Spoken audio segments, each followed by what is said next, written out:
Bien, vamos a seguir donde lo habíamos dejado y comenzamos con los modelos de reglas mentales. Posteriormente hablaremos de modelos mentales. Hay una diferencia importante entre ambos. Estos modelos, tenéis dos, asumen que tenemos y, por supuesto, utilizamos reglas mentales para la inferencia, para el razonamiento, que son semejantes a las reglas lógicas. Por lo tanto, tenemos interiorizado, posiblemente de forma innata, las reglas de la lógica, no todas, sino una parte básica de esas reglas de la lógica que utilizamos para razonar. Es como si tuviésemos un módulo de razonamiento que sigue las reglas de la lógica que los profesionales de ese campo fueron capaces de hacer explícitas y de formalizar en su vida.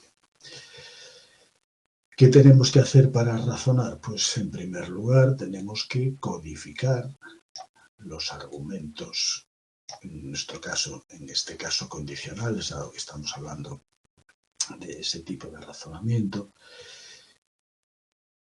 Tiene que codificarse las expresiones que recibimos en lenguaje natural para convertirlas en proposiciones a las que realmente se le pueden aplicar las reglas. Las reglas no funcionan directamente con los elementos del lenguaje natural. Es necesario transformar la información que nos proporciona una frase o las frases que formen el argumento a una representación abstracta con la que las reglas puedan funcionar. Por lo tanto, las reglas son independientes del contexto, son independientes de la semántica concreta, son independientes de toda la información que pueda estar rodeando a las personas que intervienen en ese contexto en el que se realiza el razonamiento. Y eso hay que, obviamente, hacerlo para transformar el argumento, transformar las conclusiones, la conclusión del argumento si la tenemos, pero después también hay que revertirlo hacia el contexto en el que se origina el propio argumento. El módulo de reglas mentales funciona de una manera independiente a ese contenido, pero el contenido existe antes y tiene que contextualizarse después. O sea, es una tarea realmente ardua. Ya vimos que en su día había modelos que consideraban que tenemos una competencia lógica a la hora de razonar y que el problema que podemos encontrar al hacerlo tiene mucho más que ver con la codificación, con el paso del contexto con semántica al contexto formalizado, libre de semántica, con el que operan las reglas y con la vuelta a ese contexto semántico en el que normalmente nos movemos. Importante, no hay una regla mental para cada regla lógica, simplemente se incluyen las que resultan más sencillas. Y veremos que en todos los modelos se asume que la regla mental para el condicional es la del modus ponens, que es precisamente pues, la más sencilla y aquella con la que tenemos más éxito, la que resulta más fácil. El primer modelo de regla mental es el de Brain y O'Brien. Vamos a ver otro que se parece muchísimo, introduce algunas características, pero eso lo vemos en su momento. Bien, estos autores derivan de la propia interpretación del lenguaje natural, de los usos lingüísticos, la existencia de 18 esquemas de inferencia que consideran reglas básicas y además universales, compartidas por todos. Son básicos por ese principio de sencillez del que hablábamos antes. Entonces, su modelo asume que poseemos esos 18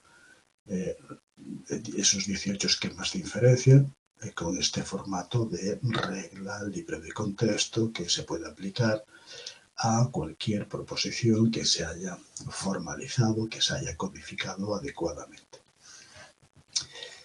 Aunque hay 18 esquemas, para el razonamiento condicional, como decíamos antes, solo se incluye el modus ponens. Es la regla mental del condicional. ¿Qué utilidad tiene esto en el modelo? ¿Qué uso se le da? Primero, permite derivar conclusiones. La conclusión del modus ponens es la afirmación del consecuente. Cuando el sistema de razonamiento, que es un sistema de producción, veremos eso, que ya hablamos de este asunto, encuentra dos representaciones. P entonces Q y la afirmación del antecedente. Eso quiere decir que el sistema de producción realmente implica una memoria de trabajo, memoria a corto plazo. Las frases del lenguaje natural que forman el argumento se codificarían y pasarían codificadas a esta memoria de trabajo.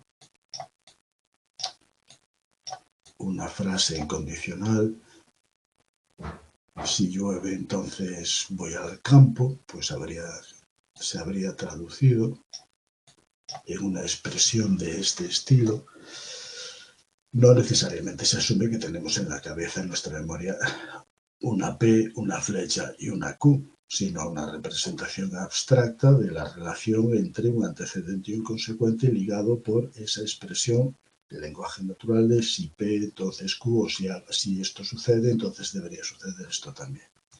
Es una abstracción y elegimos esta representación para poder tenerla aquí, en el propio papel, pero no se asume que tenemos en nuestra memoria una P, una flecha y una Q. En algún otro momento, en la codificación del argumento, también entró la representación del antecedente, una representación genérica. El sistema de producción consiste en, además de esta memoria a corto plazo, una lista de reglas, que en este caso serían los 18 esquemas de razonamiento. Existiría una jerarquía por la que el procedimiento para resolver, para razonar, iría tomando cada una de estas reglas por orden para ir buscando en la memoria de corto plazo aquella regla que se pueda aplicar a esos contenidos, o viceversa, a algún contenido que se le pueda aplicar, sobre el que pueda operar esta regla de razonamiento. Si llega a la regla de razonamiento modus ponens, supongamos que está aquí, evaluará el contenido de la memoria a corto plazo y verá si esta regla que está evaluando, en este momento modus ponens, tiene elementos para ser aplicada. Y entre otros muchos elementos de este argumento, porque podría tener representación para Q o representación para cualquier otra proposición, encuentra que estas dos representaciones le permitirían aplicar modus ponens.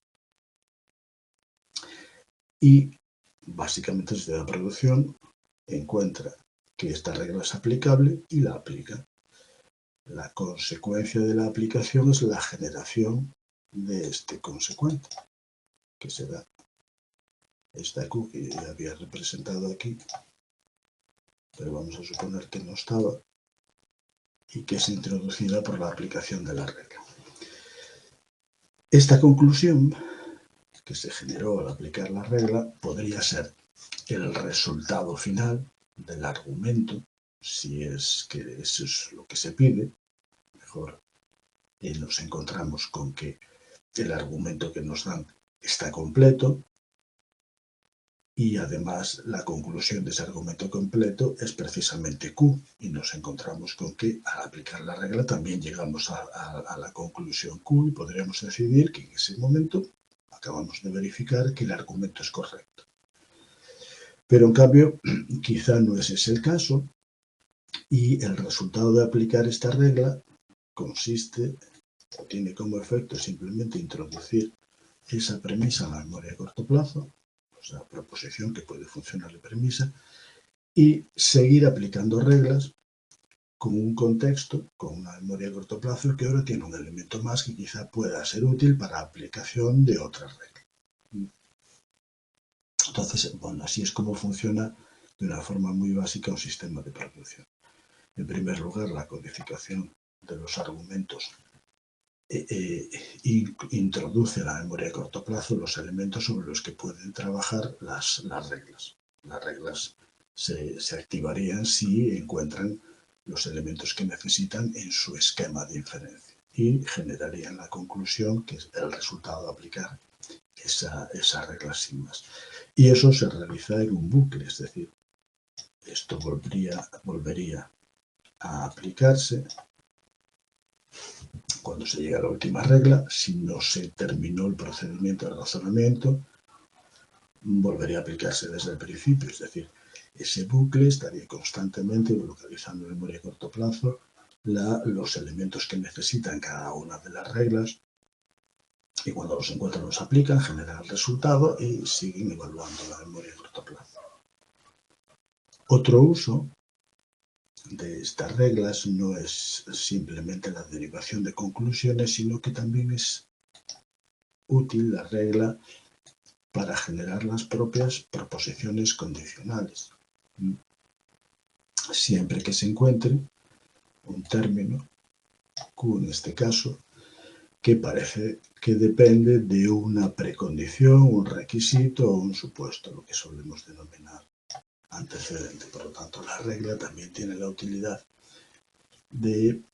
una utilidad clara para generar los propios condicionales, es detectar las relaciones condicionales entre sucesos. El modelo tiene fundamentalmente tres componentes. Primero, como habíamos dicho, se encarga de codificar la entrada léxica, ¿sí? Y en este caso, para el caso condicional, lo fundamental es ese término en nuestro idioma, nuestro sí condicional. Esta entrada léxica estaría trabajando con lenguaje natural. Tendría información sobre el contexto, las características de las personas que están emitiendo esos mensajes, el contexto social, todo lo que pueda entenderse como contexto. Pero el análisis léxico, para este caso, estaría centrado, para esa regla, estaría centrado en la localización del sí condicional. Y una vez localizado, codifica la frase en la que se incluye, creando una proposición que luego va a ser útil para ese esquema de razonamiento condicional. Es decir, establecería, aunque fuese de forma, ahora representamos así, P entonces Q, pues la versión abstracta de esa relación entre antecedente y consecuente. Es un módulo específico porque es un módulo que está contextualizado, es decir, tiene que trabajar con información dependiente del contexto, con todas las características que tienen que ver con la semántica, es lo que lo hace específico. El segundo componente es el proceso, o se encarga del proceso de razonamiento en sí mismo, es el sistema de producción del que estaba hablando ahora. Evalúa las representaciones que están activas en la memoria de corto plazo, en la memoria de trabajo, representaciones que en principio son producidos por los procesadores de entrada léxica, pero, como ya vimos, puede incluir también proposiciones que se hayan generado por la aplicación de otras reglas, en ese bucle constante en el que se está chequeando el contenido de la memoria de trabajo para ver si hay algún elemento que se le pueda aplicar a las reglas que forman parte de ese conjunto, en este modelo de 18 reglas. En algún momento se después de aplicar los esquemas de inferencia, en algún momento se generará una conclusión. Vamos a suponer pues, el caso básico donde efectivamente se pueda generar. Es decir, el sistema de producción encontró una conclusión plausible, puede ser a partir de ahí que haya que comparar con la representación de la conclusión que está en el argumento, o quizá lo que se pedía era una conclusión para un argumento que no estaba completo, depende obviamente de la situación. El tercer módulo tiene que volver al contexto, por eso se considera de nuevo específico, es decir, interpreta los resultados del sistema de producción dentro del contexto semántico específico en el que se está procesando ese argumento. Es decir, los contenidos del sistema de producción son abstractos, genéricos, están formalizados, son independientes del contexto, independientes de la semántica, pero a la conclusión hay que dotarla otra vez de ese contenido que es precisamente el contexto en el que se generaron las entradas léxicas. Por lo tanto, vemos esta distinción clásica en la que se aísla la parte de razonamiento, que se considera independiente de cualquier situación específica, se aísla de manera que de alguna forma se garantiza que es competente desde el punto de vista lógico, y si tenemos problemas puede haberse generado tanto a la hora de codificar como a la hora de decodificar, es decir, a la hora de pasar de lo contextualizado, aquello que tiene semántica, tiene significado y está denotado por cualquier información que pueda tener esa persona en ese momento determinado, y vuelve a estar o vuelve a ser sensible a la capacidad para realizar este otro proceso de conversión pragmática de aquello que el sistema de producción solo da de forma abstracta. Es decir, de nuevo hay que recontextualizar ese resultado. Por lo tanto, las fuentes de error de estos modelos normalmente se sitúan en las fases específicas, en las fases donde hay que trabajar con la semántica, con la contextualización, que incluye la inferencia de intenciones, por ejemplo, las intenciones propias, las intenciones que suponemos en los demás. Eso hace que interpretemos las entradas léxicas de formas muy variadas y quizá no adecuadas a lo que realmente implica el argumento.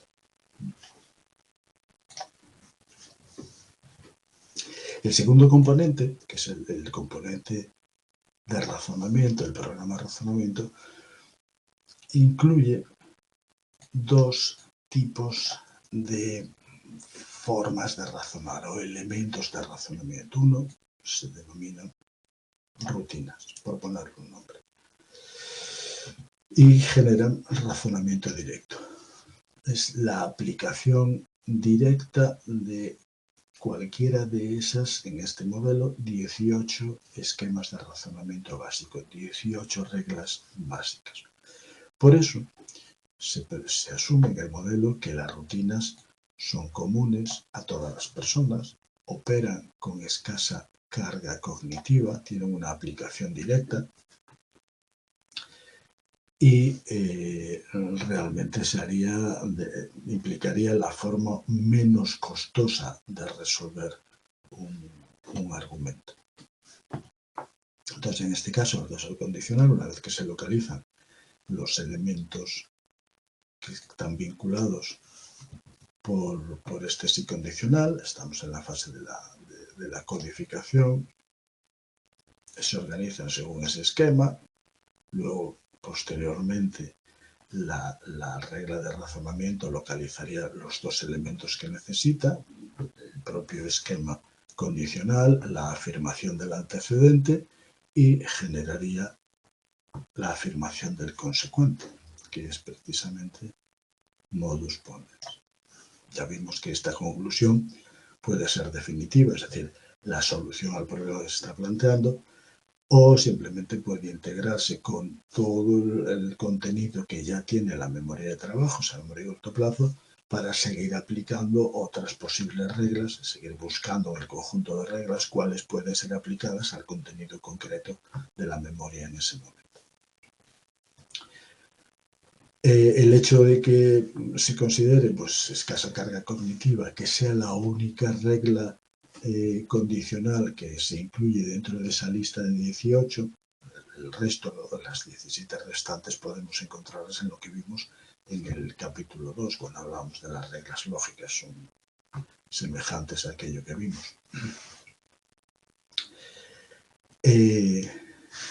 Que decía, bueno, pues la idea de que son comunes, que realmente tienen escasa carga cognitiva porque encaja perfectamente en lo que viene de serie, valga la expresión, en nuestro módulo de razonamiento, hace que sea el esquema o el tipo de argumento que resolvemos con más facilidad y que en general resuelve todo el mundo en primera instancia. Además de esas rutinas, hay esquemas más complejos y que el modelo denomina razonamiento indirecto. Porque en este caso ya hablaríamos de reglas o conjunción de reglas que son específicas para cada persona y dependen de su experiencia. Es decir, el contexto en el que determinadas personas se encuentran les lleva a generar un conjunto de organización de reglas, elementos a mayores sobre esas 18 reglas básicas que acaban funcionando como una regla.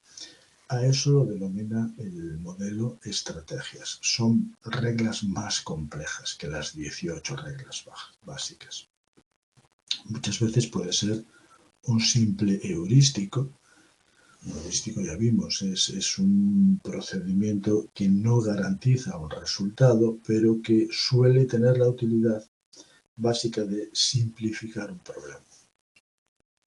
El heurístico incluso puede ser, pues me fío de que está aquí este dato para entender que debería resolver de una forma determinada una situación.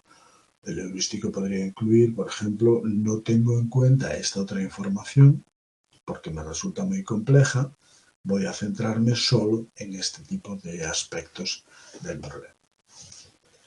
Entonces, el heurístico a veces funciona como una regla de sentido común, como algo que puede parecer una intuición y que se deriva precisamente de la experiencia previa en situaciones similares donde atendiendo a una parte o un aspecto muy concreto se aumenta la posibilidad o parece que o incluso se reduce la complejidad para alcanzar una solución, pero esa solución no viene garantizada por el heurístico. El heurístico simplemente permite desechar opciones o centrarse en un conjunto de opciones muy específico.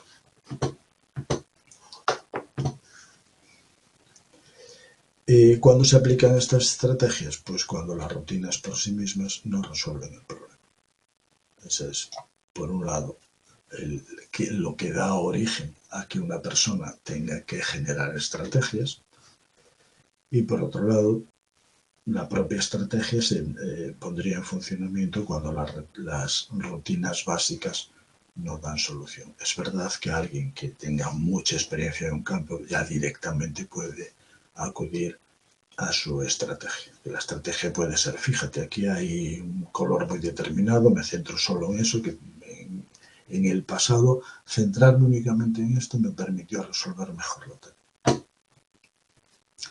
De nuevo, lo que ya vimos, ya sea por aplicación de una rutina o aplicación de una o varias estrategias, esto es lo que la experiencia de cada persona va aportando a ese sistema de razonamiento, pues lo dicho, la solución del argumento puede obtenerse de esta forma, o la aplicación de ya sea la rutina o la estrategia puede generar más información para que continúe el proceso de razonamiento hasta que se llegue a una solución plausible que normalmente viene derivada por lo que se pide a esa persona como solución.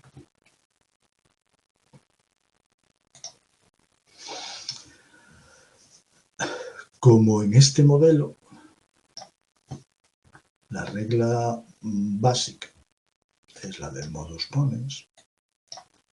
En tareas, en argumentos condicionales más complejos, se necesitan dos cosas. Una puede ser, bueno, vamos a seguir la línea del texto, inferencias invitadas. Esta inferencia invitada es necesaria para resolver condicionales más complejos, como el modus tollens, o para poder bloquear las falacias, como ya vimos, modus tollens o el bloqueo de las falacias del condicional. Esta inferencia invitada puede estar inducida por el contexto, aunque podría ser justamente lo que estuvimos viendo antes, una estrategia. Por lo tanto, la estrategia, para ciertas personas con experiencia en un campo determinado, les ayuda a generar esta inferencia invitada.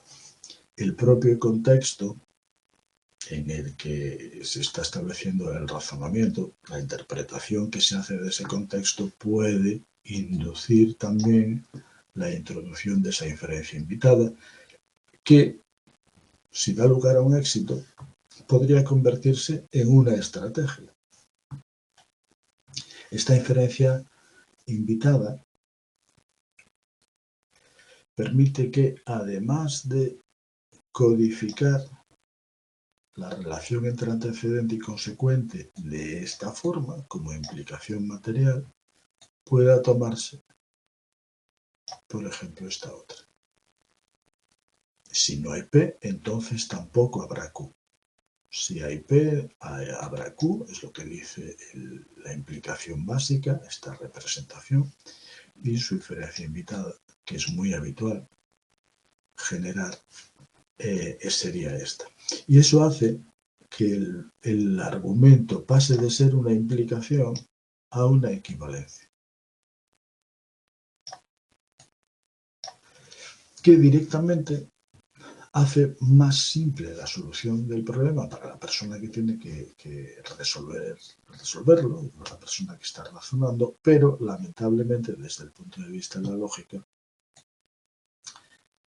no sigue este principio de compromiso mínimo de que te tienes que quedar con lo que explícitamente se está expresando en el argumento. No tiene sentido desde el punto de vista lógico la inclusión, obviamente, de inferencias invitadas porque estás transformando el argumento, ya estás respondiendo a otra cosa. Alguien podría pensar, como el problema es difícil, creo una versión que me resulta más fácil y resuelvo la versión fácil en lugar de resolver la versión difícil. ¿Por qué puede pasar esto? Lo veremos más adelante, pero incluso tiene mucho que ver la importancia que la persona que razona le está dando al hecho mismo de razonar. A lo mejor no me va la vida en ello, pues prefiero verlo como una equivalencia que me resulta más sencillo, me permite generar una solución que en muchos casos puede ser correcta. Fijaos que esto es un heurístico. Es una forma de simplificar un problema que me permite llegar a una solución, aunque puede ser que la solución sea errónea, pero me da mucha más posibilidad de juego, me permite llegar a una solución, aun sabiendo que en algunos casos no va a ser una buena solución. Esta representación en equivalencia material, es decir, al haber incluido la inferencia invitada, permite resolver correctamente un argumento que se ajusta al esquema del modus tollens. Pero, en cambio, también daría por buenas las dos falacias. Estas dos falacias son correctas si realmente el argumento es de equivalencia, pero no lo serían si realmente el argumento es de implicación. Por lo tanto, estaríamos ante esta situación de donde con esta estrategia o esa inclusión inducida por lo que entendemos del contexto, de esa inclusión de esta representación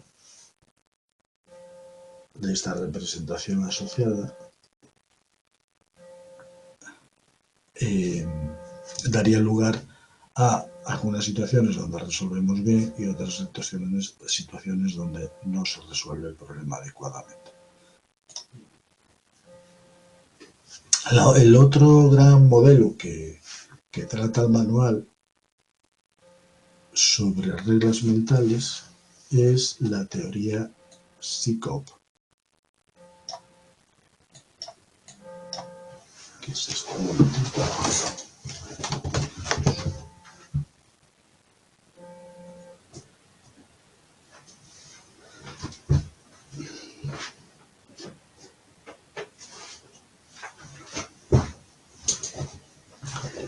La teoría SICOP suena un poco raro, de Rips, es muy semejante a la que vimos ahora. Introduce algunos elementos y nos vamos a centrar solo en esos elementos diferenciales de la teoría. También se organiza como sistema de producción, tiene la misma estructura, es un espacio de memoria, todo lo que ya conté. En este espacio de memoria se van incluyendo las proposiciones codificadas de una forma independiente del contexto, de la semántica, todas estas cuestiones. También tiene una lista limitada de reglas mentales de inferencia, pero introduce esta diferencia de hacia adelante y hacia atrás. Veremos en qué consiste esto por encima. En general, vemos que si el modelo anterior tenía 18, pues este modelo tiene 24, aunque organizadas en dos subconjuntos distintos que se aplican también por separado. Como sistema de producción vimos que el mecanismo pues, selecciona jerárquicamente las reglas de inferencia aplicables, es decir, toma su lista de reglas de inferencia y va chequeando jerárquicamente, quiere decir, están ordenadas por importancia, de manera que comienza con la primera regla de esa jerarquía y ve si el contenido de memoria a corto plazo, o sea, memoria de trabajo, tiene los elementos que necesita esa regla para ser aplicable. ¿Que no los encuentra? Pues pasa a la siguiente regla. Si los hubiese encontrado, aplica la regla genera un elemento adicional sobre esta memoria de corto plazo que podría ser ya la solución o puede incluirse a partir de ese punto para que otras reglas lo usen si resulta conveniente. Es decir, exactamente el esquema que vimos antes. ¿Dónde está la pequeña diferencia? En que este modelo asume que existen dos líneas de razonamiento. Una línea es la descendente, que es equivalente a la única que tiene el modelo que vimos antes y que es la habitual en el ámbito del razonamiento. Y se denomina descendente porque parte del conjunto de las premisas y va hacia la conclusión. ¿Qué quiere decir esto? Bueno, pues de la representación de las premisas intenta que las reglas vayan generando resultados que dirijan el proceso de razonamiento a lo que sabemos que es la conclusión si el argumento ya la tiene o el objetivo es generar una conclusión plausible cuando el argumento todavía no la tiene. O si el problema fuese elegir entre distintas conclusiones, pues acabar generando una de esas opciones. Esta es la forma estándar de razonamiento, aunque vimos que en los protocolos verbales, en el capítulo anterior, también había estrategias en las que las personas solo se fijaban en la conclusión y a partir de ahí decidían si el argumento era válido o no era válido. No es este el caso. Suponiendo que se está realizando un proceso de razonamiento completo. La idea es precisamente la estrategia de ir desde las premisas hasta la conclusión. Es precisamente esta idea de razonamiento descendente. El proceso de razonamiento se vería pues como, aquí se denomina un árbol de asertos, porque vamos partiendo de las dos premisas iniciales y las reglas de razonamiento irían generando proposiciones nuevas, proposiciones que se van incluyendo en esa memoria a corto plazo, hasta que una de ellas pueda funcionar como conclusión, o sea, semejante a la conclusión que ya se nos propone, o forme parte de una de las 4 o 5 opciones que nos dan como conclusión plausible para que elijamos una. El modelo también incluye esta versión de razonamiento ascendente. Y es una técnica que se usa desde hace mucho tiempo en el ámbito de la inteligencia artificial, que pretende crear sistemas que razonen. Y esta es una técnica muy simple, pero que no suele utilizar, no se suele utilizar salvo que la vía descendente en sí misma no nos lleve a una solución. Este sistema ya la incluye por defecto, pero bueno, solo se activaría cuando nos enfrentamos a situaciones complejas, difíciles, donde el razonamiento descendente no nos permite resolver el problema. ¿En qué consiste esta vía ascendente? Pues la vía ascendente comienza con la conclusión. Tenemos nuestro argumento y bajo la rayita, la línea que solemos incluir en todas las operaciones aritméticas incluidas, tenemos la conclusión. Esta forma de razonar que se desentiende de las premisas no es esa estrategia de solo me fijo en la conclusión y directamente decido si el argumento es válido o no lo es, sino que se plantea una forma de razonar alternativa y es buscar una proposición que demuestre la conclusión. ¿Sí? Porque de esa proposición ya podría derivar directamente la conclusión. Imaginaos que la conclusión, voy a poner un ejemplo un poco tonto, Juan es español. Esa es la conclusión del argumento. No sé de qué van las premisas, pero el razonamiento ascendente diría, voy a buscar dentro de las posibilidades que tengo otra meta, por eso se denomina submeta, como otra subconclusión que me permita demostrar o dar por buena esta conclusión. Por ejemplo, Juan es, yo qué sé, asturiano. Porque claro, si Juan fuese asturiano, Juan sería español. Entonces, esta es una submeta. El razonamiento ascendente seguiría haciendo este tipo de cosas. Es decir, ahora buscaría otra submeta que me permitiese demostrar la submeta que generé antes. Pues intento demostrar o intento localizar entre la información que me da este argumento, pues algo que me permita conectarlo con esta nueva submeta. Otra submeta, bueno, pues Juan es de Gijón. Lo voy a seguir con este ejemplo porque ¿qué estoy haciendo? Parto de la conclusión e introduzco nuevas proposiciones que funcionan como premisas que me permitirían o que justificarían la conclusión. Permitiría demostrar la conclusión o justificarla o directamente pasar de esa proposición introducida a la conclusión. Obviamente, todo esto es tentativo y obviamente las proposiciones que se introduzcan en ese razonamiento para llegar directamente a la conclusión tienen que tener sentido en el conjunto de información que estamos manejando. Pero la idea es esta. Como siga escalando esta generación de submetas, me encuentro de nuevo con el árbol. El árbol, vimos que el árbol descendente era todo el conjunto de subconclusiones que se van generando a partir de las premisas, y ahora tengo también una línea, que también considero un árbol, no es más que una secuencia de proposiciones que en este caso se van introduciendo para intentar justificar la conclusión, que se mueve hacia arriba. ¿Por qué se mueve hacia arriba? Porque estoy introduciendo cosas que son premisas.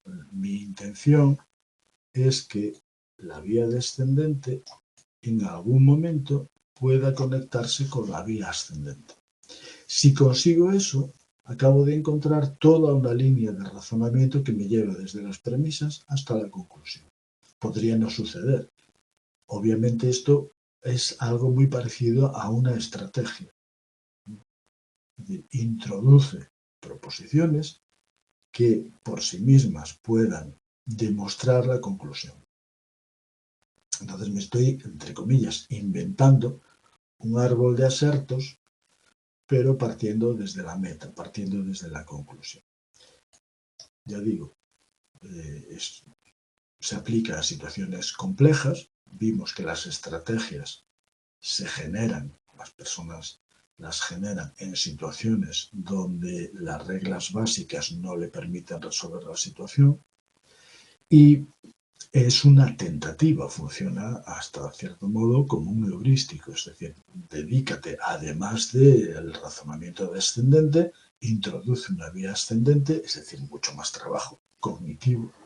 Es decir, tenemos que estar motivados, tiene que haber una necesidad, tiene que ser para nosotros muy relevante resolver ese problema, porque no nos aplicaríamos a la vía descendente y si no llegamos a una solución diremos, pues no, este argumento no tiene solución o no soy capaz de resolverlo lo que corresponde. Es decir, asumimos que no responder o no solucionar también es una opción.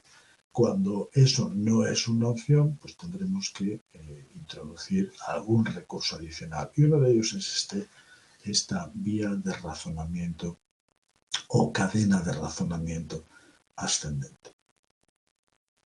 Ya digo que se basa en un principio lógico que vimos en el capítulo 2, donde vimos que una opción que siempre existe para resolver un argumento es la introducción de una proposición, la introducción de una nueva premisa que vamos a considerar correcta y que puede servir para que otras puedan aplicarse y así llegar a una solución. Bueno, pues ya digo, cuando se llega en esas dos vías ascendente y descendente a un eslabón común, se demuestra la existencia de una vía de razonamiento que va desde las premisas hasta la conclusión.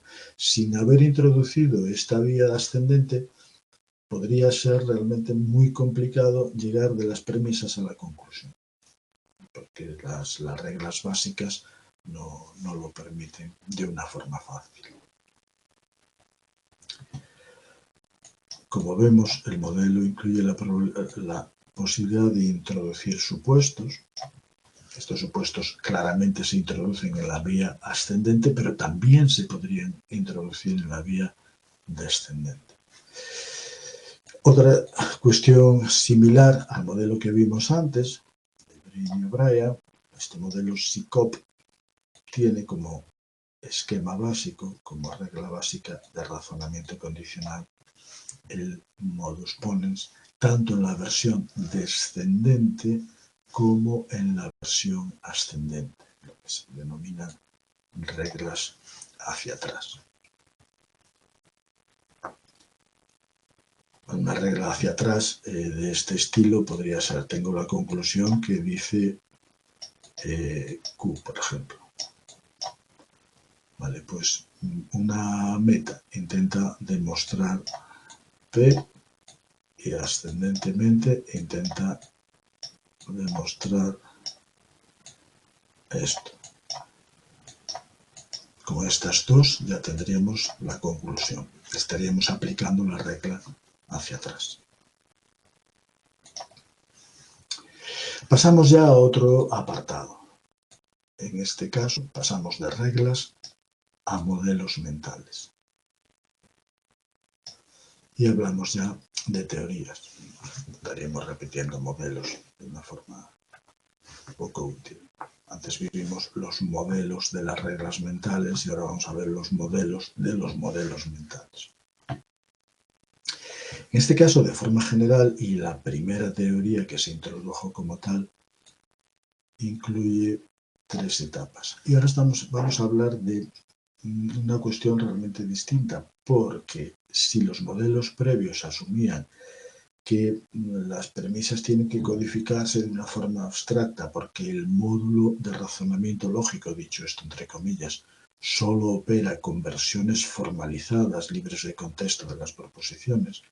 En este caso, los modelos mentales abrazan directamente lo semántico y lo contextual y entienden que la representación que se hace de las premisas se basa en ejemplares que se tratan como conjuntos, es decir, que lo que tenemos en una memoria a corto plazo no es una versión abstracta y formalizada de las proposiciones, de las premisas de un argumento, sino que es una recreación en imaginación donde incluimos ejemplares específicos que van a representar a un conjunto de entidades. ¿Sí? Pues el antecedente habla de perros, pues aquella persona que tenga un perro es probable que introduzca a su perro, porque le resulta más directo, más fácil de imaginar y le proporciona muchísima más información respecto a lo que es el conjunto general de los perros.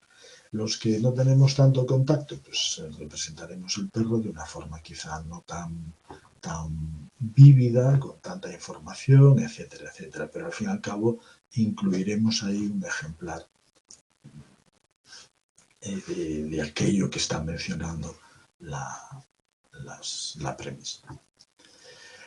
Entonces, en esta primera etapa, que se denomina de comprensión, utilizamos conocimiento lingüístico, conocimiento general y conocimiento particular sobre el mundo. Es decir, incluimos todo aquello que una persona en concreto puede saber, conocer sobre aquello que se menciona en los elementos del argumento.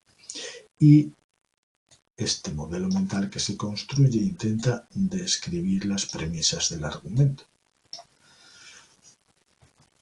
Y lo describe como conjuntos de ejemplares. Ya digo, el antecedente menciona a perros, pues ahí está mi perro. En la representación mental que yo voy a hacer de esa premisa o de la proposición que corresponde. Intentando además indicar si en esa representación mi perro, o el perro de la vecina, está realizando un papel, entre comillas, único, está representándose a sí mismo, o si está representando a todos los perros posibles.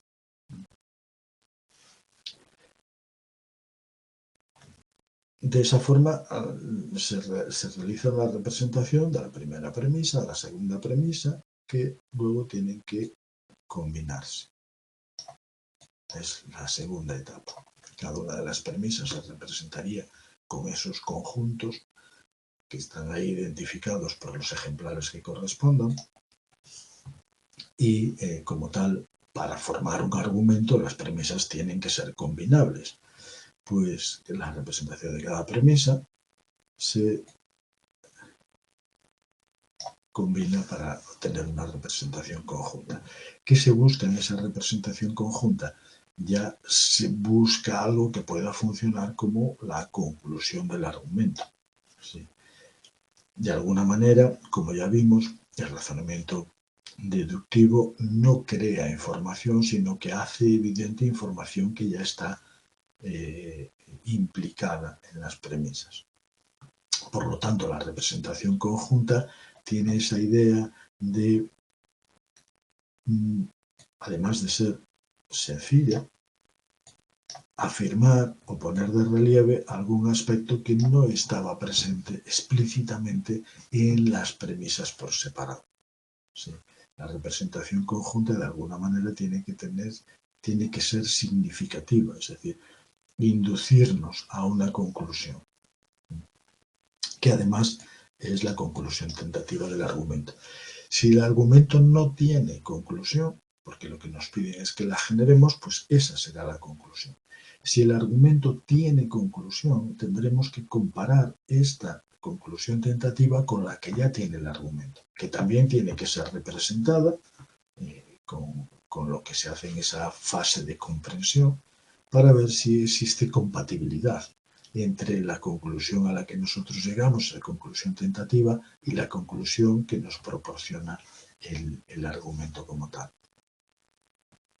Es lo que se denomina validación. Se contrasta la conclusión tentativa con la explícita si es que existe.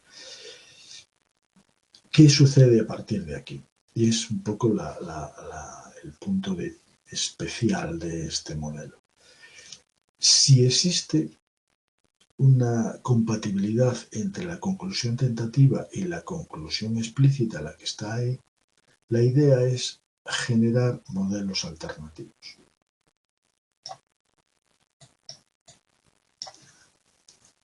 Tenemos una representación, se generan un modelo de las premisas. El primer modelo que generamos quizá es el que nos resulta más fácil, más accesible. Veremos la importancia de esto en capítulos posteriores.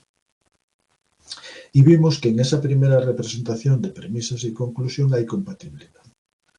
La idea es que solo podemos decidir que ese argumento es válido si esa compatibilidad entre representación de premisas y conclusiones se puede dar en otros modelos que seamos capaces de generar.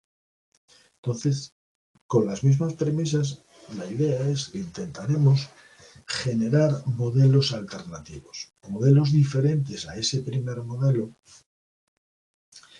en los que, si el argumento realmente es válido, también habrá compatibilidad entre la conclusión tentativa y la conclusión explícita.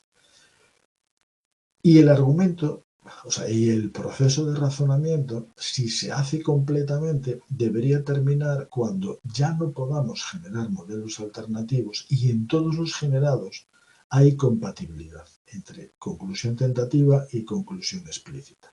Porque si se diese el caso de que al menos un modelo de estos modelos alternativos generados no diese como resultado la compatibilidad entre la conclusión tentativa y la conclusión explícita, acabaríamos de detectar que el argumento no es válido. Esta idea, este modelo equipara la validez lógica, vimos que se basaba en la necesidad, con la imposibilidad de encontrar un contraejemplo. Y este contraejemplo sería una representación plausible del argumento en el que la conclusión tentativa que se deriva de la combinación de las premisas no es compatible con la conclusión que se nos ofrece. Por lo tanto, diríamos, no es válido. No es válido porque encontré al menos un caso donde la relación entre las premisas y la conclusión no funciona. No funciona porque no tengo una representación compatible.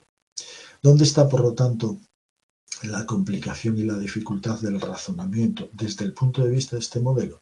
Precisamente aquí, en la generación de modelos alternativos. El primer modelo es el que nos resulta más fácil, más cómodo, más accesible. Elegí, para representar el antecedente que tiene que ver con perros, elegí a mi perro. Y si solo pienso en este ejemplar, el argumento funciona bien. La conclusión tentativa con la explícita encajan. ¿Qué pasa si elijo otro tipo de situaciones? Anda, es que no todos los perros son como el mío, porque ahora mismo me doy cuenta de que el perro de mi prima, patatín patata. Entonces, genero un modelo alternativo donde las cosas pueden no suceder de la misma manera. ¿Cuántos puedo generar? Pues realmente muchísimos. Este modelo hace descansar la complejidad de un argumento en la enorme tarea de generar modelos alternativos que tienen que ser chequeados en la búsqueda de un contraejemplo, porque solamente cuando se llega a un contraejemplo asumiremos la invalidez del argumento. Y mientras todos los que hayamos planteado sean compatibles, estaríamos reforzando la idea de que el argumento es válido. Si solo tenemos en cuenta el primer modelo que se genera, pues vamos a cortocircuitar el proceso de razonamiento y generar una solución que consideramos el argumento válido si encontramos compatibilidad, o lo consideramos inválido si ya no encontramos compatibilidad en ese primer modelo.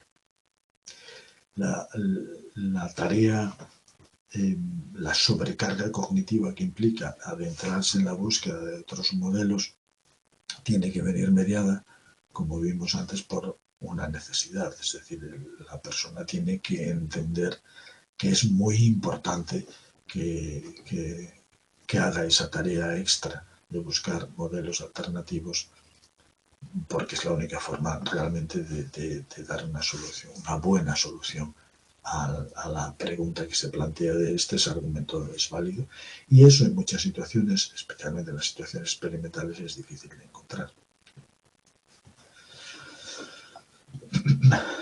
Por lo tanto, la dificultad de un argumento está en la cantidad de modelos alternativos que podamos generar a partir de él. Y la única forma de garantizar, entre comillas, garantizar que la solución que vamos a dar se basa en una búsqueda exhaustiva a lo largo de todos los modelos alternativos. Exhaustiva mientras no encontremos un contraejemplo. Cuando encontremos el primer contraejemplo, ya sabemos que el argumento, o ya tenemos que dar por no válido el argumento. Podría pasar en el primer modelo y habríamos acabado muy pronto y sin más esfuerzo adicional, o realmente eso podría suceder después de haber chequeado muchos modelos alternativos. Bien. La idea, y en esto los modelos mentales se parecen a los de reglas mentales, es que desde el punto de vista del argumento condicional, el primer modelo que se plantea, el que resulta fácil y simple, y vimos que los modelos reglas mentales incluían solo esa regla que se consideraba común a todos, universal. En esto los modelos mentales, las teorías de modelos mentales, asumen algo muy parecido, porque entienden que el modelo inicial es simple y directamente compatible con modus ponens. Y existen, además, modelos explícitos que pueden incluirse en el ámbito de ese proceso de razonamiento si el argumento lo requiere. Y a esto tenemos que añadir, no solo si el argumento lo requiere, sino la situación lo requiere. Es decir, se nos exige, o para nosotros es realmente importante, realizar ese trabajo de búsqueda de contraejemplos por la razón que sea, por el contexto en el que estamos realizando esa tarea, por las consecuencias que puede tener para nosotros llegar o no llegar a una solución, etcétera, etcétera. Entonces, el modelo inicial es este. Y me gustaría que tuvieses en cuenta que esto es una representación de lápiz y papel que intenta indicar qué tenemos en la cabeza cuando realizamos el modelo. De hecho, en el modelo mental no hay una P y una Q. Dijimos que hay ejemplares, por lo tanto, P es un ejemplar o un conjunto de ejemplares que representan al antecedente, y Q en nuestra representación mental es un ejemplar o un conjunto de ejemplares que representan aquello que es el consecuente. En una frase del estilo si P entonces Q, con el añadido de estos corchetes, que también es simplemente una arbitrariedad para que nos entendamos. Estos corchetes realmente lo único que dicen es que tenemos la capacidad de marcar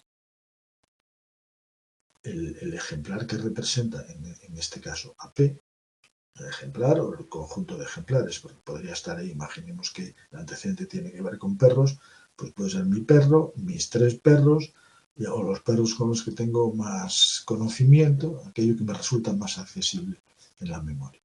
Y el corchete simplemente es una marca para indicar que esos ejemplares están representando no solo ellos mismos, sino que están representando a todos los posibles ejemplares de esa misma categoría. Es, por decirlo así, una marca de conjunto completo. Es decir, todos los ejemplares del tipo P participan en esta relación que estoy representando con los ejemplares de Q. En cambio, en esta representación Q no tiene corchetes para indicar que no todos los ejemplares representados, por lo que aquí en el papel introduzco como Q, no todos los ejemplares de Q están participando en esta relación con los ejemplares de P. Esto vendría a decir, todos los ejemplares de P, en mi ejemplo, todos los perros, se relacionan con todos los perros con casos de Q. Pero no todos los casos de Q participan en esta relación con los ejemplares o los casos de P. Es decir, habrá casos de Q que no se relacionan con casos de P por esta regla que se está representando aquí o por esta proposición que está estableciendo realmente una relación entre casos de P y casos de Q, ejemplares de P, ejemplares de Q, como queréis ver. Por lo tanto, el corchete, que es primero una arbitrariedad para que podamos hablar de estas cuestiones, pero en la representación en memoria será una marca, obviamente no es un corchete, es una marca que dice todos los de esta categoría participan en esta relación y, en cambio, para este otro caso, la ausencia de esa marca indicaría que no todos los ejemplares o los casos de Q se vinculan a través de esta relación con casos de P. Bien, este es el modelo inicial. El modelo inicial por el que empezaríamos todos sería este.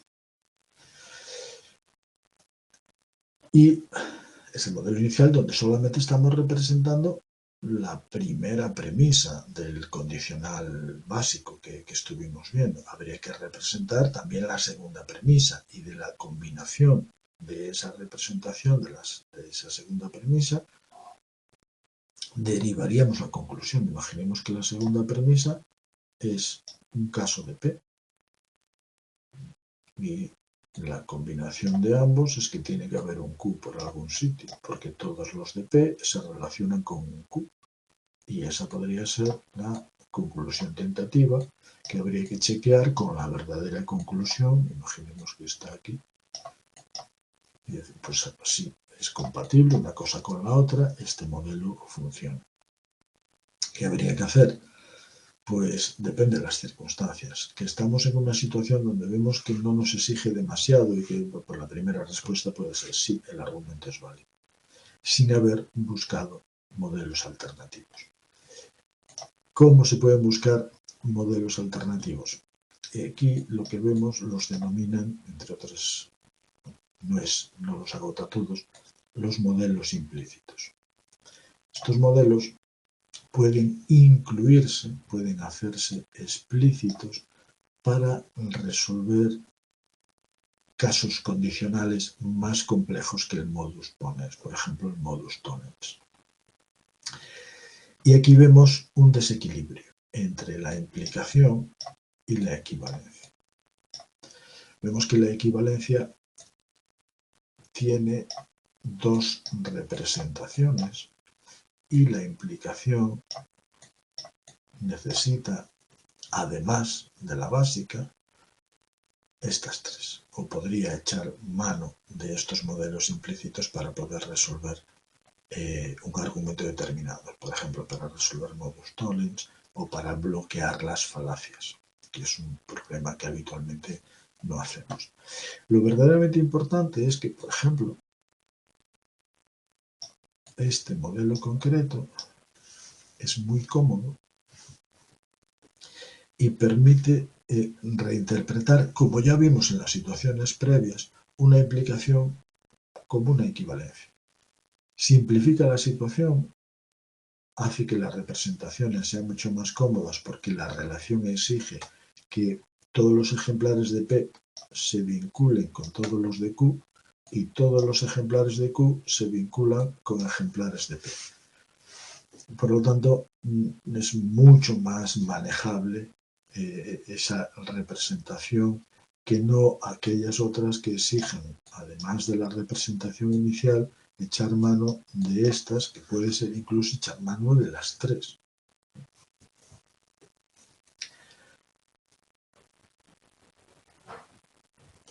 Bueno, con esto vemos algo que ya se constata en los modelos que vimos previos, en las teorías que vimos antes. Modus ponens es la versión más directa, la más simple. Las inferencias complejas incluyen la necesidad de acudir a otros modelos. Y modelos complicados, como por ejemplo este o incluso más este otro, que tiene el antecedente negado. Es decir, ahí estaría representando categorías de cualquier cosa excepto P. O estaría representando el hecho de que todos los ejemplares de Q se relacionan con ejemplares no P, es decir, no se relacionan con ejemplares de P. Ninguno de los de Q se relaciona con ejemplares de P. La situación se hace mucho más compleja. Por lo tanto, por esa misma razón, tanto modus tollens como el bloqueo de las falacias resulta muy complicado, porque se necesitan modelos alternativos.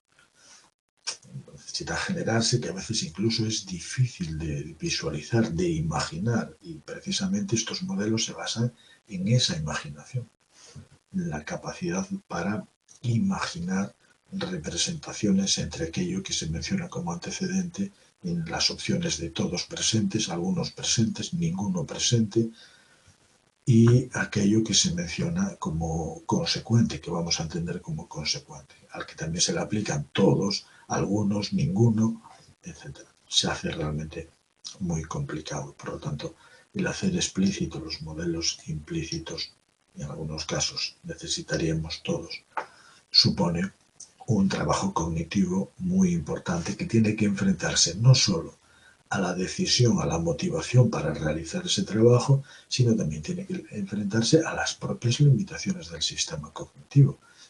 Necesitamos, con esos modelos alternativos, necesitamos que estén en nuestra memoria a corto plazo, procesarlos y de alguna manera resumir todo eso en algo que nos, entre comillas, dicho de una forma muy simple, que nos quepa en la memoria.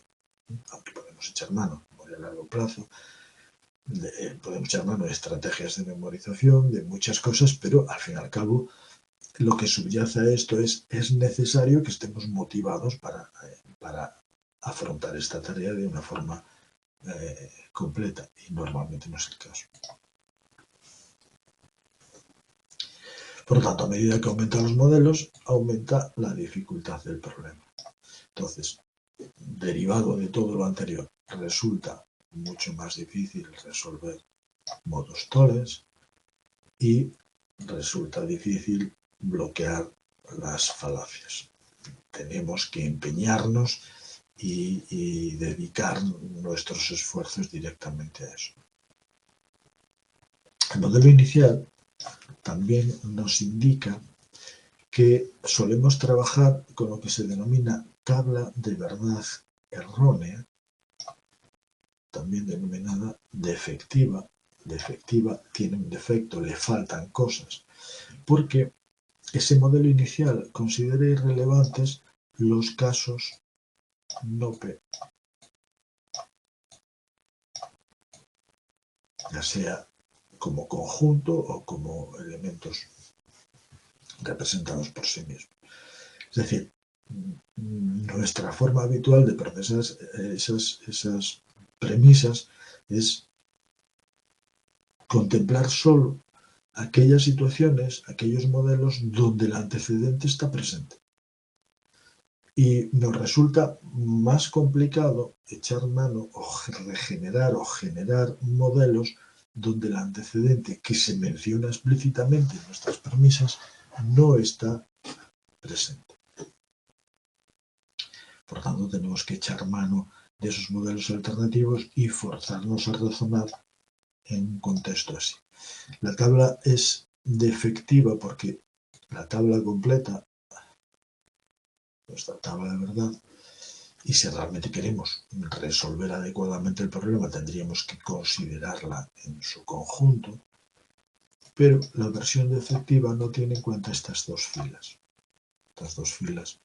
donde el antecedente no está presente. Y utilizamos solamente estas dos opciones, que da lugar a solo representamos modelos compatibles con esas dos primeras líneas de la tabla de verdad y resulta realmente complicado embarcarse en la representación de modelos compatibles con esas segundas dos líneas de la tabla de verdad, pero vimos que la decisión de cuando un argumento es válido o no es válido es cuando existe alguna de esas cuatro filas, para nuestro caso, del condicional, donde encontramos el fallo. ¿Sí? Decíamos que es imposible que la conclusión sea falsa cuando las dos premisas son verdaderas. Tenemos que considerar todos los casos. Vale, una cosa que añade también este modelo, apartándose un poco de la norma lógica, es la que, por un lado, considera la interpretación del condicional de una forma estándar. Verbalizado sería si P entonces Q, algo que representamos, como ya sabemos, así, con este operador, y que viene a decir algo así como si P es verdadero, entonces Q debe ser verdadero, con una interpretación tautológica de carácter mucho más pragmático y que abre enormemente la capacidad para razonar en estas situaciones, pero al mismo tiempo se aparta enormemente de las reglas lógicas, o sea, de la formulación canónica de esa idea de si P entonces Q, y la convierte en si P entonces posiblemente Q. Es decir, puede ser que Q en un grado determinado. ¿Qué necesita esta regla tautológica? El contexto. El contexto es el que va a determinar cómo valorar ese posiblemente. Ese posiblemente es raro, o significa es muy probable, o es poco probable, o de qué depende ese posiblemente. Algo que no existe en la versión condicional estándar.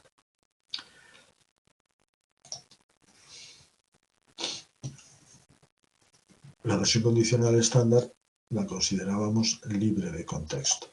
Es decir, podemos operar con la representación abstracta, que para poder entendernos representamos como P flechita Q, o si P entonces Q cuando lo verbalizamos, pero entendemos que tiene que funcionar y que funciona, vemos que todo depende de la tabla de verdad, independientemente de lo que sea P, lo que sea Q, y el significado de la flecha también es muy concreto. No tiene matices, no necesitamos acudir al contexto para ver en qué grado ese entonces tiene que darse. Si P es verdadero, Q ha de ser verdadero. En cambio, la interpretación tautológica pues abre todo el razonamiento a lo que considerábamos efectos de contenido y de contexto en capítulos previos. Por lo tanto, desde esa versión tautológica que el modelo asume que las personas utilizan, podemos incluir pues, relaciones causales entre P y Q que no existen en la versión estándar del condicional, relaciones temporales, primero viene P y luego tiene que venir Q, tampoco existe eso en la versión clásica, relaciones espaciales, antes está P, después está Q, más arriba P, abajo Q, cualquier cosa que podamos ver, y luego se abre a un montón de opciones que van a tener sentido más adelante, pero que el modelo clásico no incluye, como pueden ser los permisos y las obligaciones. Lo vamos a ver más adelante. Algo del estilo de si entras a la exposición, tienes que haber pagado la entrada.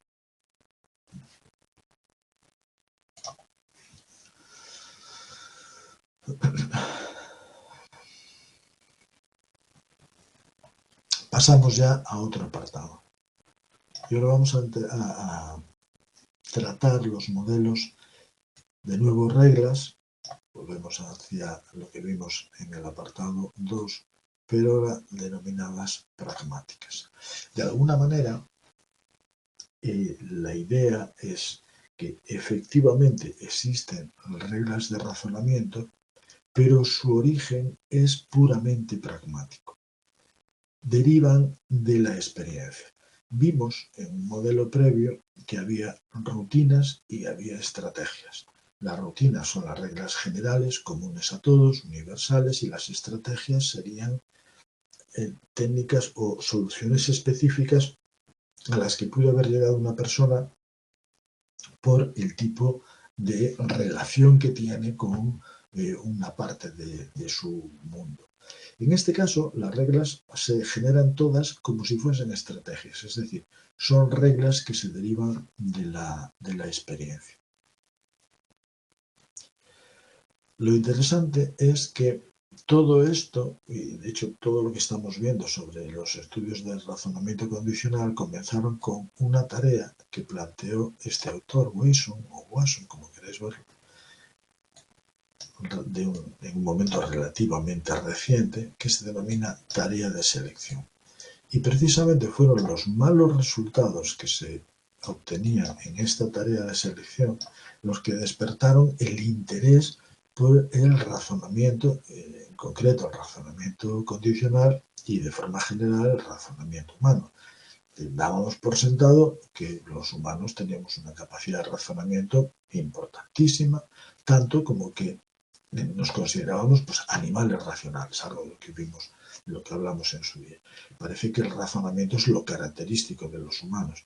Claro, qué gran problema el ver que resolvemos aquello que se supone en lo que somos especialistas, que es nuestra naturaleza y nuestra esencia, pero lo resolvemos realmente mal.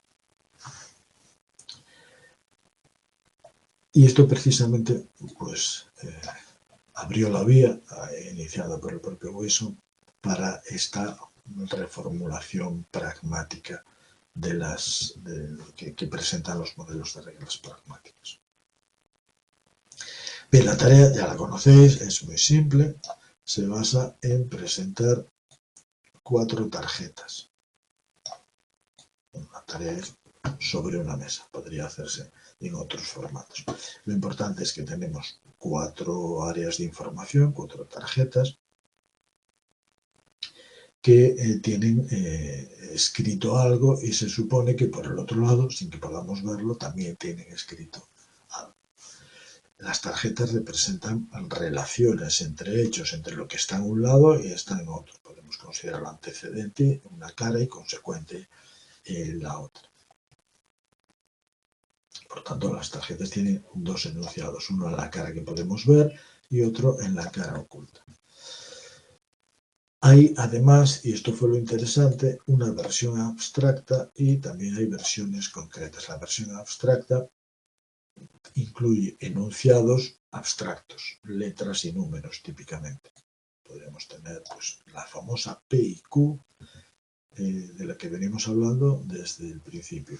Y las versiones concretas, esos enunciados hablan de categorías o hechos naturales, es decir, cosas que suceden en el mundo y que al fin y al cabo la tarjeta está relacionando sucesos que más o menos todos conocemos. Entonces, hay una diferencia además en el rendimiento entre la versión abstracta y la versión concreta. Normalmente la concreta se resuelve muchísimo mejor que la versión abstracta, que eso también fue una de las cosas que llamaron mucho la atención. Estas tarjetas van acompañadas de un enunciado condicional. Y es precisamente la regla condicional que vincula aquello que se menciona en las tarjetas. La forma de resolverlo es totalmente diferente a cómo se hacía antes, es decir, no se presenta un argumento, aquí la primera premisa mayor, segunda premisa, aquí tienes una conclusión y dime si este argumento es válido. Es algo totalmente distinto. Para resolver este problema se tiene que utilizar el condicional, es decir, de alguna manera tiene que ponerse en juego el conocimiento sobre las reglas condicionales del razonamiento condicional, pero no se hace una mención específica, resuélveme este argumento, dime si esto es válido, sino que se pide que se resuelva una tarea que exige ese tipo de conocimiento. Entonces la regla se verbaliza de una forma condicional. Esta es la versión abstracta. Vemos que en las tarjetas tenemos elementos con una semántica muy limitada. P, 7 y 2, que pueden ser cualquier cosa y pueden no ser nada.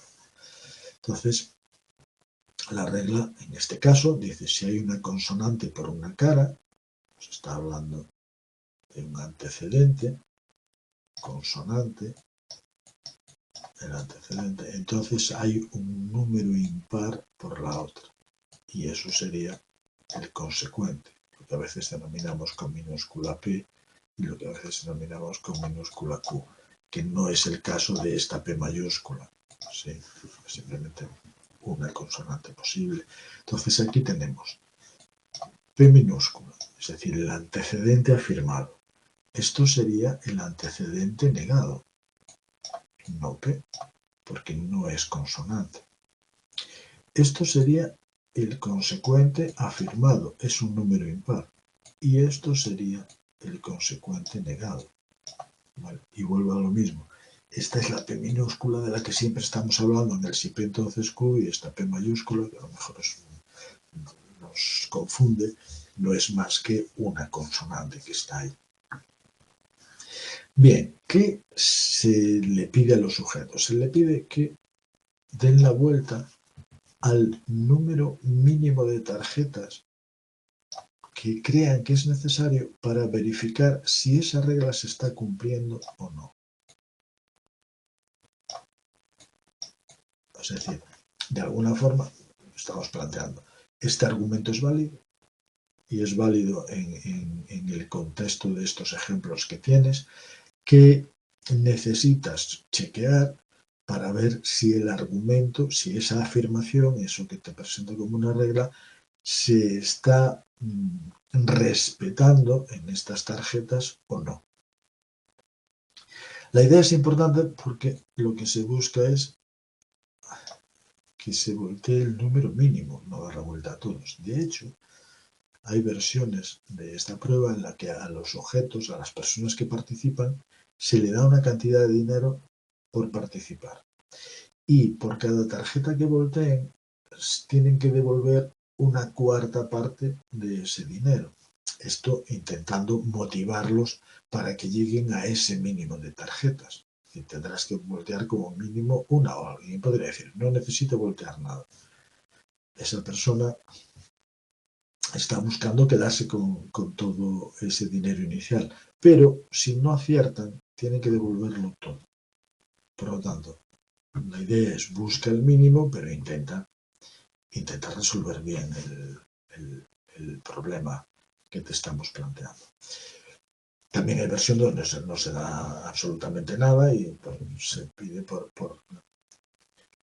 la gracia de que el ejercicio salga bien, que hagas esta tarea.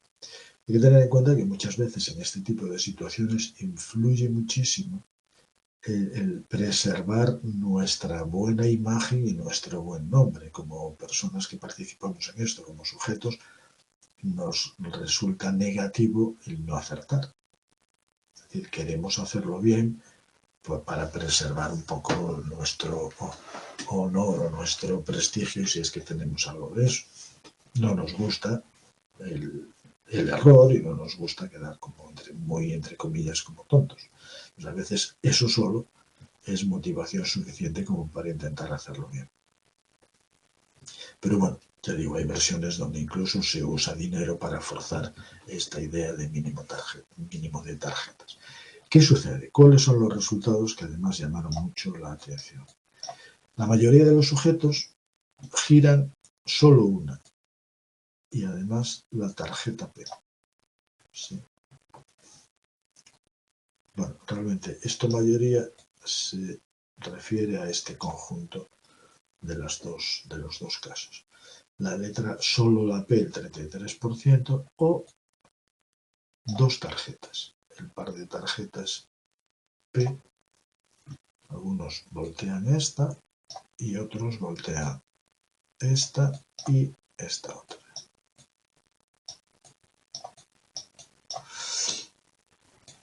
Vale, ninguna de las dos opciones es la solución. Necesitamos chequear 2P y no Q. Entonces, efectivamente, a esta tarjeta tenemos que voltearla, tenemos que darle la vuelta para ver qué hay ahí, y también necesitamos darle la vuelta a esta otra tarjeta para resolverlo. Como por el patrón de respuestas, ya veis que se acerca a un 80% de los sujetos que o voltean solo P o voltean P y 7, Watson interpretó estos resultados como un sesgo confirmatorio. ¿Quiere decir esto? ¿Qué quiere decir esto? Pues básicamente Watson asumió que los sujetos que participaban intentaban únicamente confirmar esa regla, pero no buscaban algo que, por ejemplo, en ciencia es fundamental, intentar negar la regla, intentar demostrar que no se está cumpliendo. ¿Sí? Que es algo muy parecido a lo que vimos con la búsqueda del contraejemplo, es decir, busca una situación donde no haya compatibilidad entre la conclusión tentativa y la conclusión explícita. Es algo parecido a eso. Necesitamos voltear P. Bueno, pues sí, porque dice si hay una consonante, en el otro lado tiene que haber un número impar. Entonces, tengo que ver que, dado que se da el antecedente, tiene que estar presente lo que se define como consecuente. Debería haber detrás de P un número impar. Tengo que girar esta. Realmente no es muy interesante porque no le afecta mucho a la regla. Aquí tengo una vocal, por lo tanto, la regla no tiene nada que ver con esta tarjeta. Voltear esto sería centrarse en una falacia. ¿Qué pasa con el 7? El 7 también es un poco peliagudo, porque la afirmación dice, si hay una consonante por una cara, por el otro lado tiene que haber un número impar. Este 7 efectivamente es el consecuente, es un número impar. Pero si por otro lado hay una consonante, la regla se está cumpliendo. Pero si hubiese una vocal, la regla no entra en entredicho. ¿Sí? Suena un poco repetitivo. Yo no pongo en tela de juicio eso, porque la regla dice, si hay una consonante, por un lado, por el otro lado hay un número impar. Pero deja totalmente libre el hecho de que pueda haber un número impar y una vocal. No se vería afectada la regla. En cambio, esta otra, sí. Porque si por el otro lado hay una consonante, acaban de falsar la regla, es decir, ya encuentro un caso donde no está pasando. ¿Que hay una vocal? Pues no pasaría nada, la regla se queda, no entra en juego, por decirlo así. Pero sí es necesario chequear si realmente detrás del 2 hay una consonante, porque si fuese así ya tengo un contraejemplo, es decir, una situación donde no se está respetando esta regla o esa regla no se está verificando.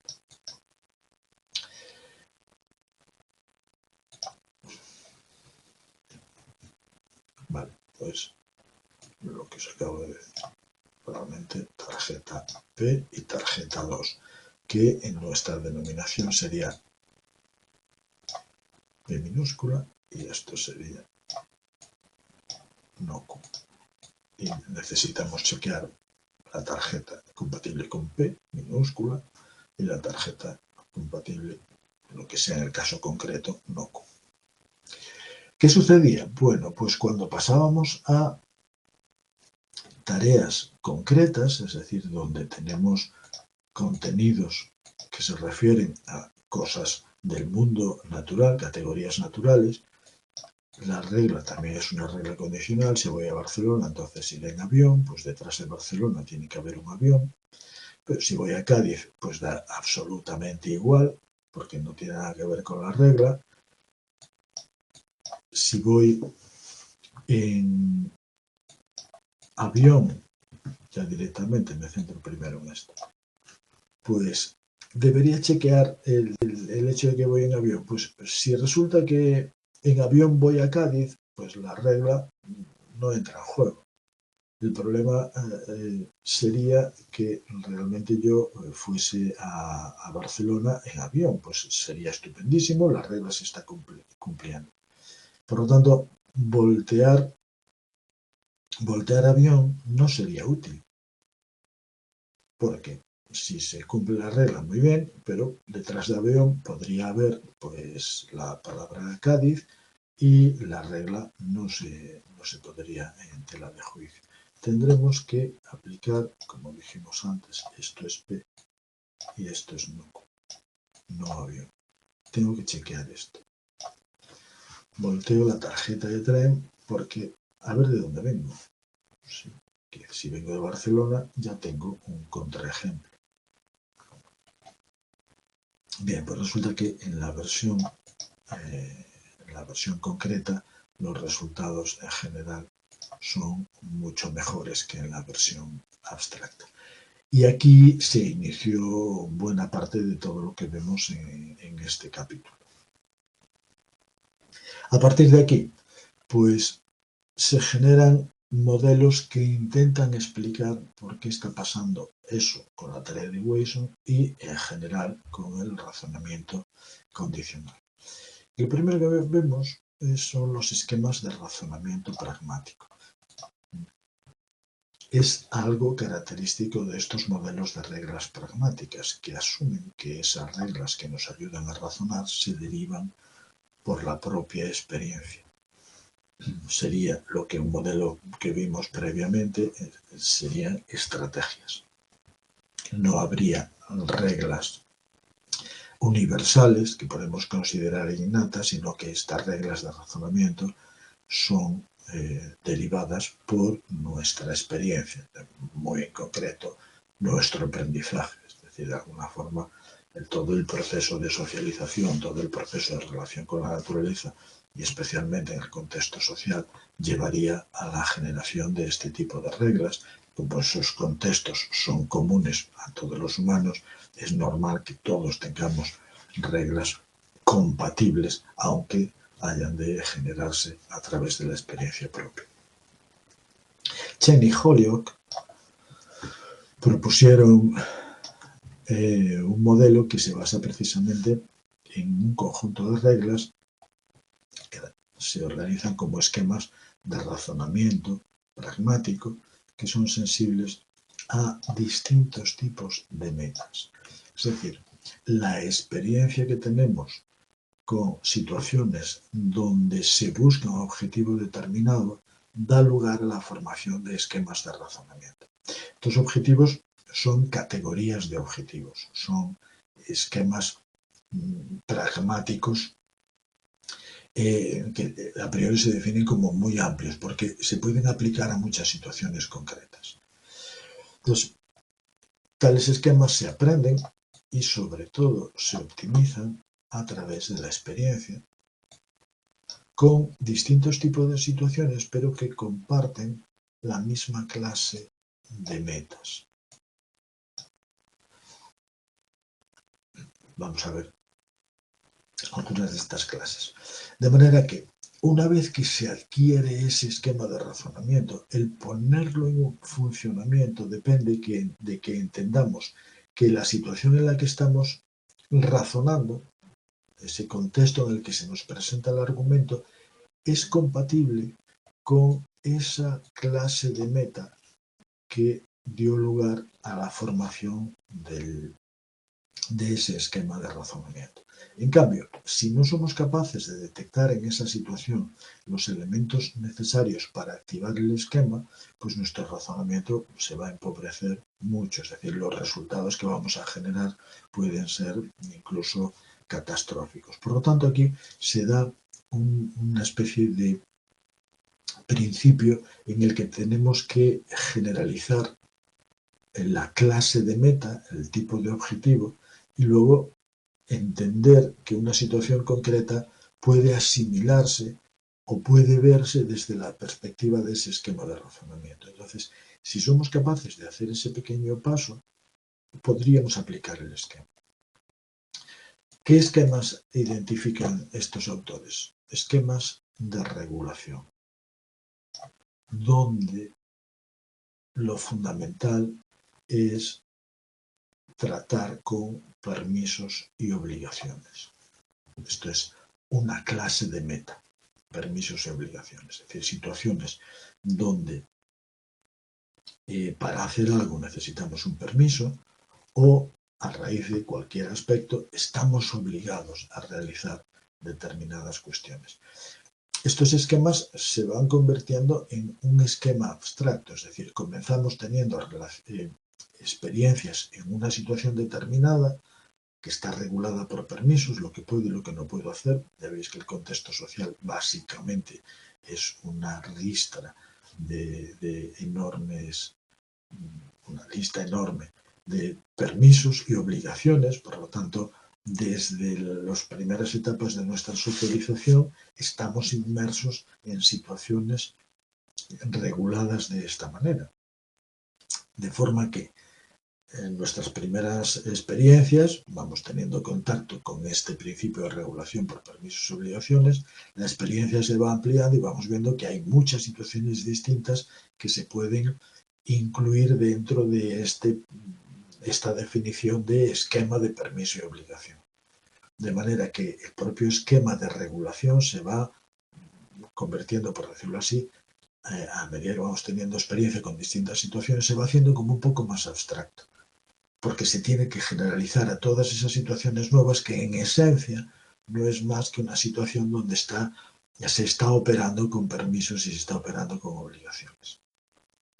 De manera que a medida que vamos creciendo y vamos teniendo mucha más experiencia, nuestra capacidad para aplicar el esquema, para enriquecerlo y al mismo tiempo para entender que es relevante a otras situaciones que podríamos considerar nuevas, se va haciendo mucho mayor. Por lo tanto, si tenemos una tarea, por ejemplo la tarea de Watson, que es muy abstracta, es posible que no veamos la forma de vincular el esquema de razonamiento con esa situación, con el problema que estamos. En cambio, cuando la tarea tiene sentido, tiene semántica, es concreta, es mucho más fácil poder aplicar o poder entender que ese esquema de regulación es aplicable a esa situación. Y en ese caso nuestro razonamiento será mucho mejor, porque el esquema de regulación funciona bien.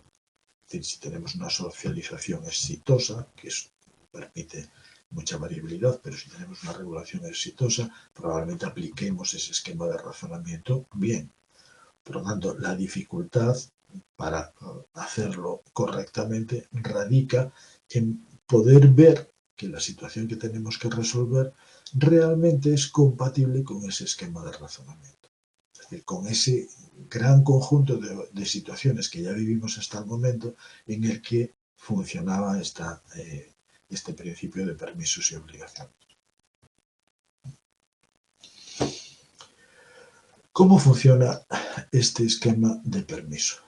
Como un ejemplo de esquema de razonamiento pragmático. Este en concreto incluye 4 reglas. Y estas 4 reglas permiten desarrollar esta relación condicional canónica que luego puede aplicarse a muchas situaciones. Si tenemos la habilidad de ver que la situación permite esa aplicación.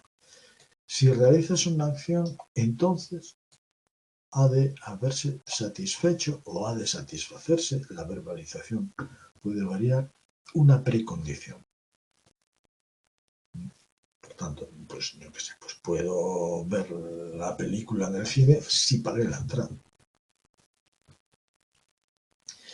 Estas 4 reglas que dan lugar que forman este esquema de permiso son estas.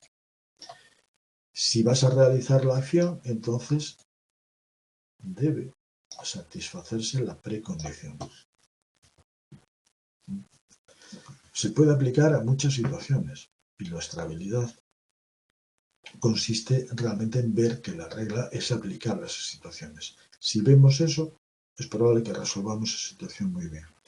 Una segunda regla, muy importante, si la acción no se va a realizar, no es necesario satisfacer la precondición, pero podrías haberla satisfecho. Es decir, yo puedo pagar la entrada, vale, no es muy común, pero esa entrada no me obliga a ver la película. Una vez pagada, se entiende que por mi propio interés, ese coste en el que incurro debería satisfacerse viendo o compensarse viendo la película. Pero en realidad no es necesario. Si no voy a ver la película, no es necesario pagar la entrada. Es obvio, pero si la pagaste, tampoco te obliga a realizar la acción. Si no lo quieres hacer, pagas la entrada, te vas, nadie va a ir detrás de ti y decir, oye, que ahora tienes que ver la película. No. Tercera regla. Si se satisface la precondición, puedes realizar la acción. Algo compatible con lo anterior. Si una vez que pagué, ¿puedo entrar o no puedo entrar?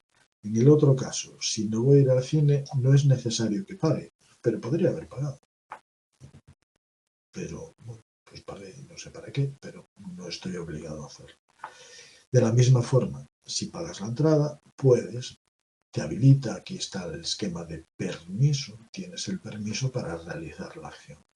Pero si quieres, no es una obligación, por eso el término puedes hacerlo, si es que quieres hacerlo. Y una cuarta regla, y todas operan en conjunto, es muy importante, si no se satisface la precondición, no debes realizar la acción. Es decir, no deberías estar haciéndolo. Fijaos que son reglas pragmáticas, sobre todo desarrolladas en el ámbito social. Sí. Para los humanos es realmente el importante, aunque podríamos aplicarlo también a situaciones puramente físicas, ambientales. Y el no debe implica, si no pagaste la entrada, tú no deberías estar dentro. Vaya, a lo mejor estás, pero eso es lo que permite detectar a alguien que no está comportándose adecuadamente. Tú no deberías estar aquí, aunque estés. Entonces puede ser que hayas violentado la entrada, que hayas entrado por una ventana del baño, lo que sea. Tú no deberías estar aquí. Y eso permite, ya digo, seleccionar a individuos que pueden, que tienen el permiso, e individuos que no tienen permiso, y aunque lo estén haciendo. Claro, y ahí ya llegará el paso siguiente. ¿Qué hacer con el que está realizando la acción sin permiso? R1 y R2 implementan R1 modus ponens, perdón, R4, y R4 modus tollens. ¿Sí? Fijaos que es la negación del consecuente. Y R2 y R3 tienen la importantísima tarea de bloquear las falacias. Entonces, este tipo de reglas que desarrollamos a lo largo de nuestra vida, especialmente en el entorno social, donde más que ningún otro aspecto de nuestra vida influyen los permisos y las obligaciones, las reglas sociales en su gran mayoría se conforman así, dan lugar a que desarrollemos este esquema. Este esquema que en principio se ciñe a situaciones concretas, pero a medida que vamos teniendo experiencia con más situaciones, el esquema se va, por decirlo así, generalizando. Y lo importante es que el esquema incluye estos términos. Debe, no es necesario, puedes, no debe. No son términos lógicos, ¿sí? Ni tan siquiera esa versión tautológica que vimos en los modelos mentales. Está hablando de otra cosa. y otra cosa que tiene que ver con la convención social, tiene que ver precisamente con esta idea de permiso y obligación. ¿Podemos aplicarlo a otras situaciones? Sí, si tenemos la habilidad para entender que esa otra situación podría verse desde esa perspectiva. Y si descubrimos eso, probablemente resolvamos el problema muy bien, porque la regla 2 y 3 nos permiten bloquear las falacias, podemos con la regla 1 resolver el modus ponens, si es que es lo único que necesitamos, pero también tenemos el recurso del modus tollens. Ya digo, no son reglas lógicas porque pivotan en torno a poder relacionado con el permiso y el deber relacionado con la obligación. La aplicabilidad de la regla, como decía, se basa en identificar claves contextuales apropiadas que permitan activar el esquema. La dificultad de un argumento, por lo tanto, va a radicar en la información, las claves que nos den para entender que podemos echar mano de ese esquema para resolver esa situación. Algo que ya nos fue pasando a lo largo de nuestra vida, porque nos fuimos encontrando situaciones nuevas en las que el esquema tenía sentido. Por lo tanto, es algo que de alguna manera sabemos hacer, pero cuando nos enfrentamos a una situación demasiado abstracta, no hay esas claves que nos permitan, o no nos resulta fácil encontrar esas claves que nos permitan decidir, esto podría resolverlo con este esquema de razonamiento que ya conozco. Hay versiones de la tarea de Wilson específicas para niños, hay versiones reducidas que solo tienen 2 tarjetas, pero lo importante, Giotto encuentra que el razonamiento en niños se ve muy mejorado, enormemente mejorado, dice aquí, si se le dan precisamente claves para que puedan identificar ese problema que tienen que resolver con una situación a la que pueden aplicar el esquema de permisos, como venía diciendo. Es decir, esto sucede obviamente justamente a las personas que están en esa etapa donde aprendemos a generar esos esquemas, que ya están presentes desde el principio, porque nuestra vida desde el minuto cero consiste en acogernos y cumplir estas reglas de permisos, obligaciones, etcétera, etcétera. Por eso es tan importante y por eso la presentan como el ejemplo canónico de esta situación. Una versión de un modelo de regla pragmática que se parece mucho a la que vimos de Chen y Holyoake, pero también habla de reglas y además de esquemas que son aplicables a distintas situaciones, y se diferencia del modelo anterior en el origen de las reglas. En el modelo anterior el origen era la propia experiencia. Tenemos que derivarlo de nuestra experiencia. Obviamente nuestra experiencia no es un hecho aislado, es una experiencia en sociedad, con personas que nos van indicando, con hechos que nos van enseñando, ya sean positivos o negativos, etcétera, etcétera. Hay un aprendizaje necesario, pero un aprendizaje apoyado por nuestro entorno, claramente, no estamos solos en eso.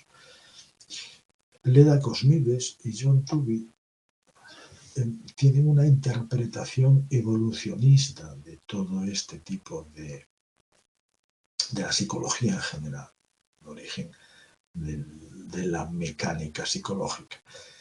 Y plantearon la teoría del intercambio social dentro de ese contexto de psicología evolucionista. No es lo mismo que psicología evolutiva, donde estudiamos cómo las características psicológicas van evolucionando a lo largo de la vida de una persona. Eso sería evolución ontogenética, la evolución personal.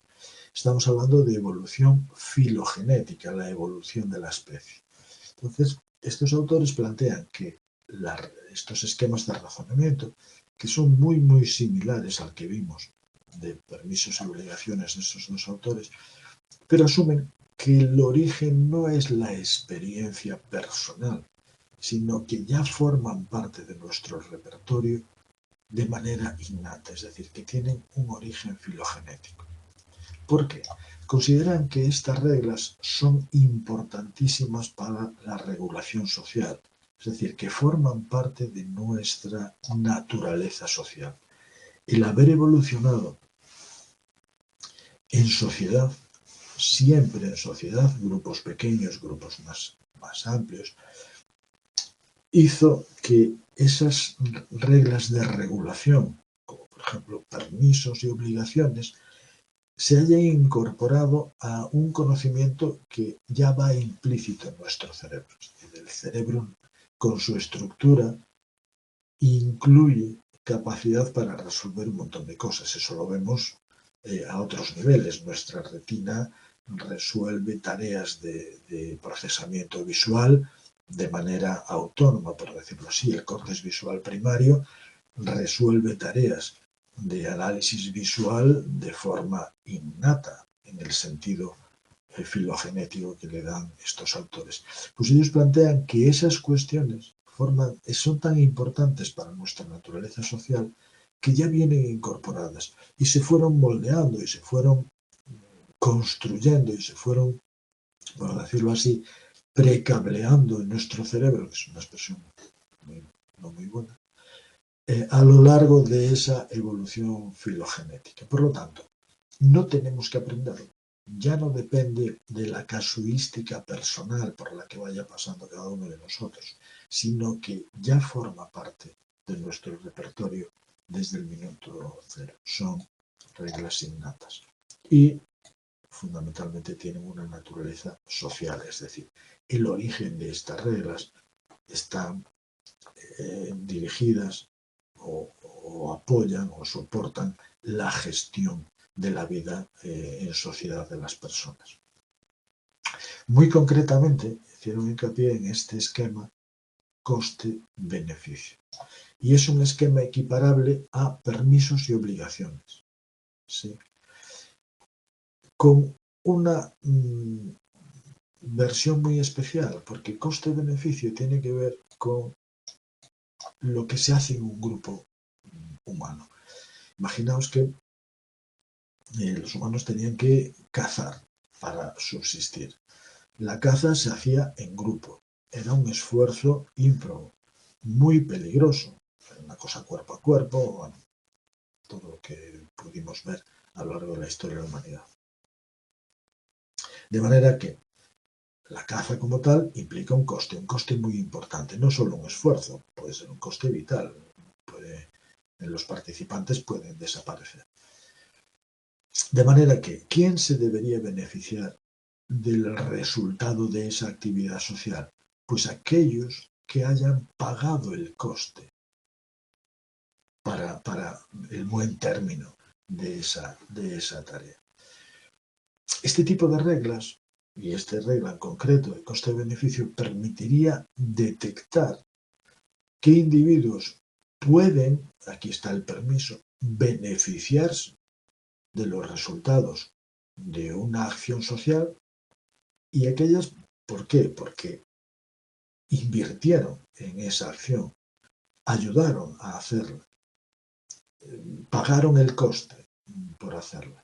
Y en cambio, no deberían beneficiarse aquellos que no intervinieron, aquellos que no pagaron coste, aquellos que están, aquí está el término, parasitando a su grupo, beneficiándose de las ventajas, de las consecuencias que tiene actuar en grupo, pero sin colaborar con ese grupo, ¿sí?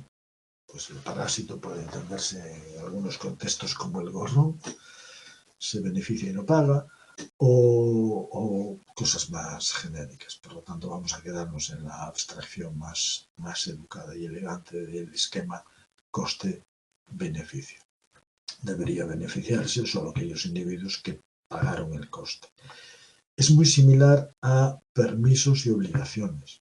¿Sí? El permiso lo tendrá quien haya pagado el coste.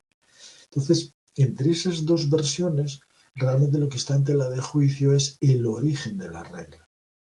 Pero la propia estructura de la regla y el principio de aplicabilidad de podré aplicar las reglas si la situación me da claves para entender que la regla es aplicable, que tiene sentido que la traiga a colación, Eso es equivalente en estas dos versiones, o en estos dos modelos de reglas pragmáticas.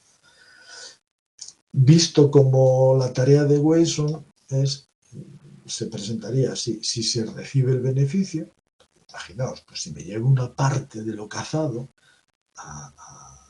para que comamos mi familia y yo, entonces debería pagar el coste, que podría ser participar en la cacería, haber proporcionado los instrumentos para poder hacerlo, haber intervenido, es decir, haber hecho algo positivo para conseguir ese fin. ¿Qué tendríamos que voltear aquí? Anda, esta persona se está beneficiando. Pues tiene sentido verificar si realmente pagó el coste. Esta tarjeta deberíamos voltearla. No me beneficio. Esto representa a una persona que no se está beneficiando. Pues es importante chequear si pagó o no pagó el coste. No, ya no está recibiendo el beneficio. ¿Que pagó el coste? Bueno, pues puede beneficiarse, pero no lo está haciendo. Tampoco le vamos a obligar a que se lleve su trozo de carne. Por la razón que sea, no se lo lleva. Esta otra persona pagó el coste. Tengo que verificar realmente, ¿está obligado a recibir el beneficio? Tampoco. O sea, pagar el coste te habilita, te permite, pero no te obliga. Quien me interesa es sobre todo este. Ese es un individuo que no pagó el coste. Déjame ver qué hace. ¿Se está beneficiando o no se está beneficiando? Entonces, esta regla que permite, entre otras cosas, chequear los casos más importantes, como pueda ser la parasitación, dicho muy entre comillas, implica esto. Y si vemos, esta es la tarjeta P y esta es la tarjeta no Q. Q es pagar el coste y aquí afirma que no se pagó el coste. Y aquí viene un poco la polémica. Leda Cosmides y John Tooby asumen que los resultados de Chen y Holyoake son los que son porque están sometidos a este principio de coste-beneficio regulado por una teoría muchísimo más amplia que ellos denominan la teoría del contrato social. La sociedad se ve como un colectivo de individuos que aceptan una serie de reglas, es decir, ese es el contrato. Y este tipo de reglas se expresan, se pueden verbalizar de muchas formas, pero quedarían resumidas a este esquema de razonamiento coste-beneficio. Y Cosmides y Tooby asume que la regla pragmática de permisos y obligaciones no es más que una verbalización más, me repito ahí en el más, con este esquema general de coste-beneficio. Por lo tanto, el importante, el general, sería el coste-beneficio y el planteamiento de Chen y Holyoake sería un caso particular. Entonces, tenemos aquí un dilema sobre qué incluye a qué. Realmente el esquema de coste-beneficio explica lo que pasa con el planteamiento de Chen y Holyoake, o incluso podría ser al revés. Cosmides y Tooby creen, o les gusta pensar, que ese esquema se deriva filogenéticamente cuando realmente con la versión generada ontogenéticamente tendríamos los mismos resultados y quizá no nos complicamos más necesitando incluir en nuestro modelo una teoría tan amplia como la teoría de la evolución, que tiene aspectos probados y otros aspectos en los que confiamos que se pueda llegar a probar, pero la cosa no tiene el mismo estatus. Es decir, buscamos la solución más simple o buscamos una solución que nos introduce en mayores complejidades. Ahí está un poco el debate.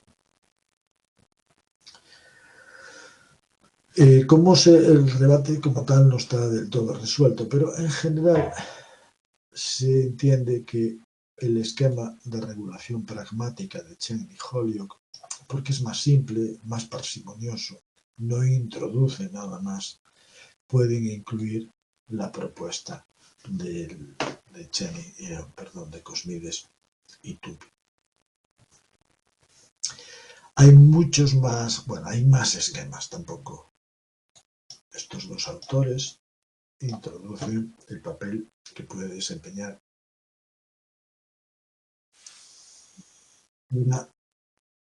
plantear un esquema también en el contexto del intercambio social de promesas y advertencias, promesas y obligaciones, vistas además como ejemplos del esquema de permisos y obligaciones de Chen y Holyoake, un esquema compuesto. ¿Qué quiere decir esto de esquema compuesto? Se refiere a dos situaciones distintas: quien hace la promesa y quien recibe la promesa. Entonces, ese esquema incluye a los puntos de vista de esos dos individuos o esos dos puntos de vista. Y en función del papel que cada uno de nosotros adoptemos con respecto a ese punto de vista,